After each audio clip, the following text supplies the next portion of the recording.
مرحبا يا شباب، سلام وتحية لكل مالكي الكورك PA 700 أورينتال. بحب أعمل سلسلة فيديوهات عن الكيبورد.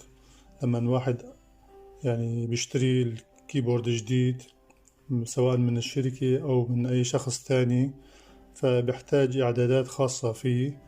وأول إعداد اللي واحد بيحتاجه هو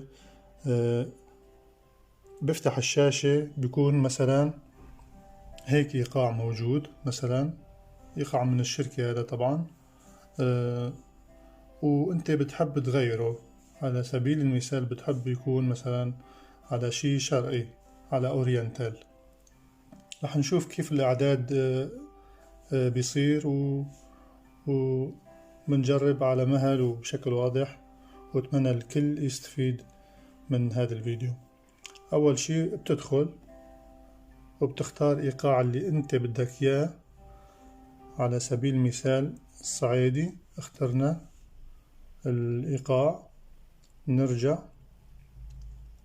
وطبعا كل إيقاع معه أصوات جاهزة موجودة في الإيقاع مع الإيقاع هذا.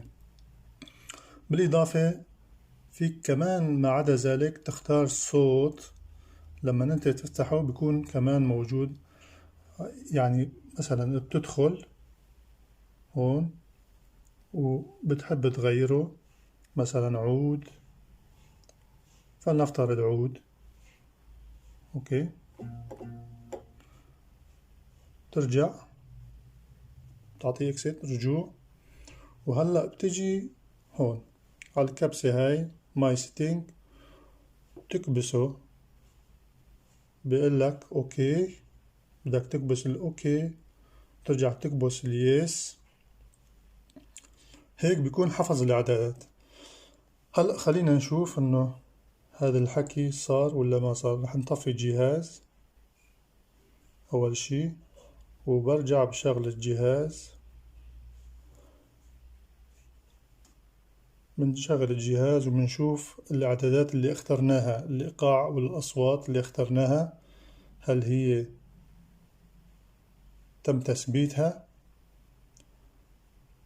العملية ما بيحتاج شي كتير، لكن لما الواحد بيحوي جهاز جديد لابد من انه يتعب عليه وياخد يضيع شوية وقت عليه حتى يتعرف عليه بشكل مظبوط. هذا هو الإيقاع الصعيدي اللي اخترناه. ونحن قلنا هاد هون اخترناه لازم يكون صوت العود. راح نشوف صوت العود. اوكي، وطبعا بعدين فيك تغير مباشرة الصوت اللي موجود مع الإيقاع. هذا هو تم تثبيته.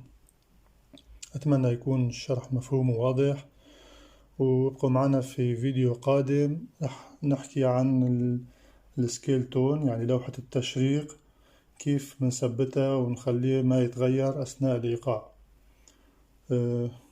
فابقوا معنا وتابعونا. سلام.